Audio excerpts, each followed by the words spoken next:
दोस्तों नमस्कार। विचार सेतु यूट्यूब चैनल में फिर एक बार आप सभी का तहे दिल से स्वागत करता हूं। दोस्तों आज जो बात लेकर मैं आया हूं वो बात कहने से पहले मैं आज से 50 साल पहले की कुछ बातें आपके साथ शेयर करना चाहूँगा। दोस्तों 50 साल पहले जब मैं शायद 7 या 8 साल का था, तब उस ज़माने में ये अभी आपका जो पेटीएम है, यूपीआई है, एनईएफटी है, वगैरह वगैरह जो पैसा भेजने का एक तरीका है, ऐसा कोई तरीका नहीं हुआ करता था। और उन दिनों में अगर कहीं पर पैसा भेजना है तो सिर्फ एक ही तरीका था और वो था मनी ऑर्डर।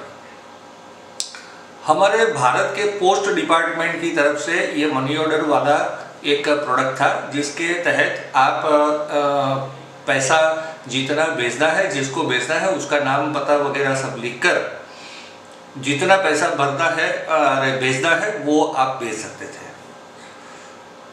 उस जमाने में मेरे पिताजी की तनख्वाह 350 रुपये थी, लेकिन मैं उस जमाने की बात कर रहा हूँ तो जब पेट्रोल की प्राइस 1 रुपये से कम थी, 1 रुपये प्रति लीटर से कम थी, उस जमाने की मैं बात कर रहा हूँ। और उस जमाने में मेरे पिताजी का जो सैलरी है, जो तनख्वाह है, वो हर महीने की 7 तारीख को मिलता था।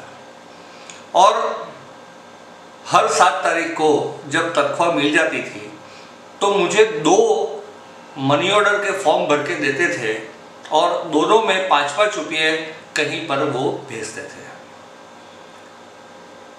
गुजरात की ही कोई धार्मिक संस्था थी या कोई सामाजिक या सोशल वर्क की संस्था थी, मुझे अभी तो याद नहीं है फिलहाल, लेकिन उन संस्थाओं में मेरे पिताजी हर महीना 5-5 रुपया भेजते थे।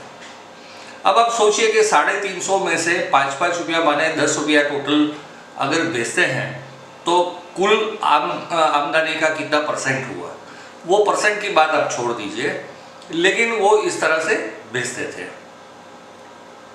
ज़माना बदलता गया और पिछले कुछ वर्षों से इसी बात को अभी एक नए रूप में सरकार ने इंट्रोड्यूस किया, जिसका नाम है CSR। CSR का फुल फॉर्म है कॉर्पोरेट सोशल रिस्पॉन्सिबिलिटी। क्यों मैं आज CSR की बात कर रहा हूं? तो दोस्तों आप सभी को पता है कि पिछले 2-3 महीनों से हमारा भारत देश बड़े सख्ते में है। हर तरफ कोविड-19 की सिचुएशन है और हम लोग तकरीबन 35-37 दिन से लॉकडाउन की कंडीशन में बैठे हैं। छोटे छोटे व्यापारियों से लेकर बड़े बड़े लोगों तक सभी के काम धाम सब कुछ बंद है, फैक्ट्रियां बंद है, दुकानें बंद है और हर तरफ अफरा तफरी मची हुई है कि आने वाले दिनों में क्या होगा। सरकार की तरफ से बारी बारी से रिजर्व बैंक के द्वारा या सरकार के द्वारा डायरेक्टली तरह तरह की स्कीम सामने आती है, जिसमें गरीबों के लिए खास एड्रेस करके, क्योंकि मैं समझता हूं कि गरीब वर्ग एक ऐसा वर्ग है कि जिसके बिना कोई भी फैक्ट्री या कोई भी काम धंधा नहीं चल सकता है। अगर आप एक उत्पाद के निर्माता हो, आपको यहाँ से लेकर वहाँ तक माल भेजना है, तो वो माल उठाकर ट्रक में चढ़ाएगा कौन या टेम्पो में चढ़ाएगा कौन और उसको ले जाकर दूसरी जगह पर छोड़ेगा कौन? तो ये जो क्लास है उसको हम लोग गरीब क्लास कहते हैं और उनका खास ध्यान इसलिए रखना पड़ता है कि अगर ये लोग नहीं होंगे तो शायद हमारा काम धंधा बड़े बुरी तरह से मार खाएगा। सरकार की तरफ से MSME के लिए, गरीबों के लिए सभी वर्गों के लिए कुछ ना कुछ रियायतें दी गई है। लेकिन यहाँ पर सवाल ये उठता है कि सरकार अगर अपनी तरफ से इतना सारा खर्चा करेगी, एक तरफ जो लोग बीमार हो रहे हैं उनके दवा दारू का खर्चा, उनकी ट्रीटमेंट का खर्चा, ये सारा खर्चा तो है ही है सरकार के सर पर, लेकिन साथ ही साथ में इन लोगों के लिए जो आर्थिक व्यवस्थाएं मुहैया करानी है उसका भी बहुत बड़ा खर्चा सरकार के सामने है। इसी विषय पर मैंने आगे के 2 एपिसोड में 2 सुझाव दिए थे। एक सुझाव ये था कि हमारे देश की जो आर्थिक संस्थाएं हैं उनके पास ढेर सारा धन, ढेर सारा सोना, ढेर सारी चांदी, सब कुछ पड़ा हुआ है।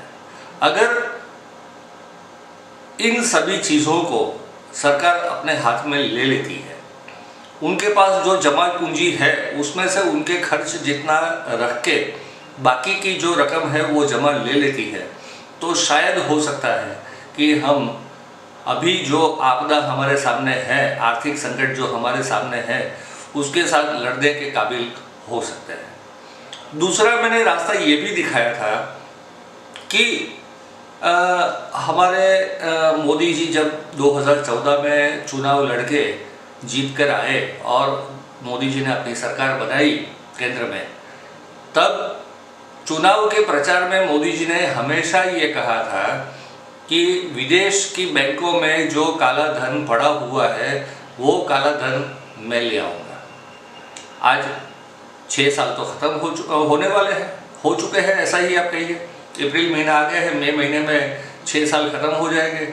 लेकिन 6 साल में मोदी जी को शायद विदेश की उन बैंकों में जो भी जमा पूंजी है उसका पता तो मिल चुका है, लेकिन वो पैसा अभी तक आया नहीं है। तो वो पैसा भी अगर आ जाता है तो ये भी एक बहुत बड़ा फ़ायदा होगा सरकार के लिए, और उसमें से ये जो अभी कोविड-19 कोरोना का जो खर्चा है उसको थोड़ा बहुत हल्का किया जा सकता है। आज मैं तीसरे रास्ते की बात करने जा रहा हूँ। आप सभी को पता होगा कि CSR का मतलब क्या है। जो बड़ी बड़ी कंपनियां हैं जैसे टाटा है, बिरला है, बहुत सारी कंपनियां, भारत देश के अंदर इतनी सारी कंपनियां हैं कि पूछो मत, जिनका मुनाफा 5 करोड़ से ज़्यादा है।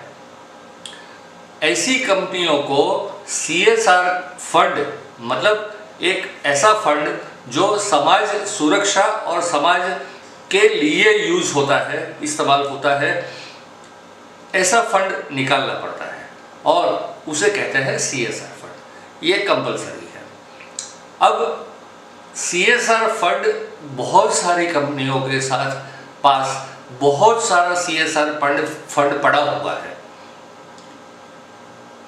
पता नहीं वो कहाँ पर यूज करते हैं। हाँ, करते हैं, ये पक्की बात है, लेकिन हर एक कंपनियों का अलग अलग फंडा होता है। कोई पानी के ऊपर यूज करता है, तो कोई शिक्षण व्यवस्था के ऊपर यूज करता है, कोई महिला के लिए यूज करता है। तरह तरह से वो उस फंड का यूज हो रहा है। लेकिन जब हालात हमारे सामने ऐसे खड़े हो चुके हैं कि जब हमारी तिजोरी, सरकार की तिजोरी खाली हो जाएगी ऐसा डर है, ऐसे वक्त में उस CSR फंड को अगर ये कोरोना महामारी से लड़ने के लिए इस्तेमाल किया जाए तो शायद मैं समझता हूँ कि बहुत बड़ा फ़ायदा इसमें से हो सकता है। CSR फंड समाज के लिए ही इस्तेमाल करना है। ऐसा नहीं है कि वो लोग अपना बिल्डिंग बना दे या उसमें से कोई ज़मीन खरीद ले, ऐसा नहीं हो सकता है। ये सिर्फ समाज के लिए ही यूज़ करना है। तो इससे बेहतर मौका कौन सा हो सकता है और इससे बेहतर काम कौन सा हो सकता है कि जब हम समाज के लिए उस CSR फंड का इस्तेमाल करें। मैंने जो पहले बात करी, मेरे पिताजी की बात करी, तो वो भी एक CSR ही था, लेकिन वो कंपलसरी नहीं था। उन दिनों में वो कंपलसरी नहीं था।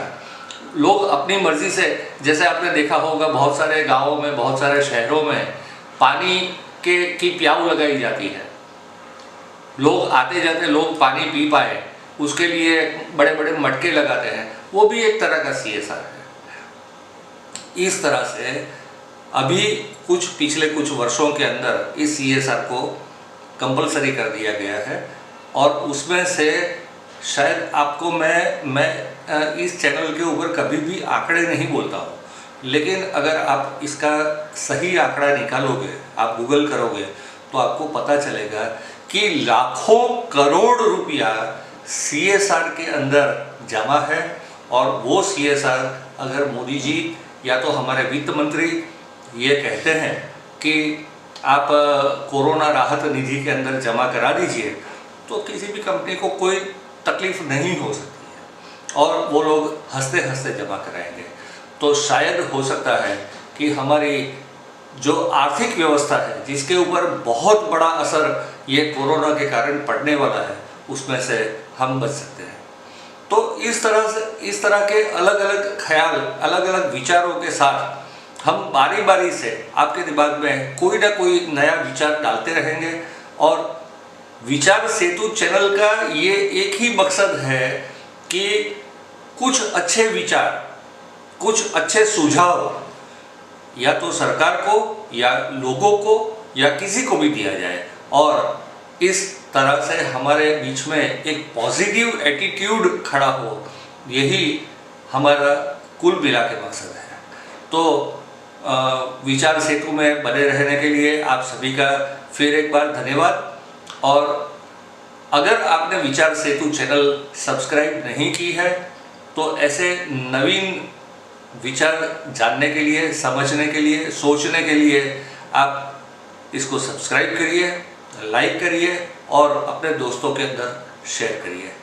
बहुत बहुत धन्यवाद।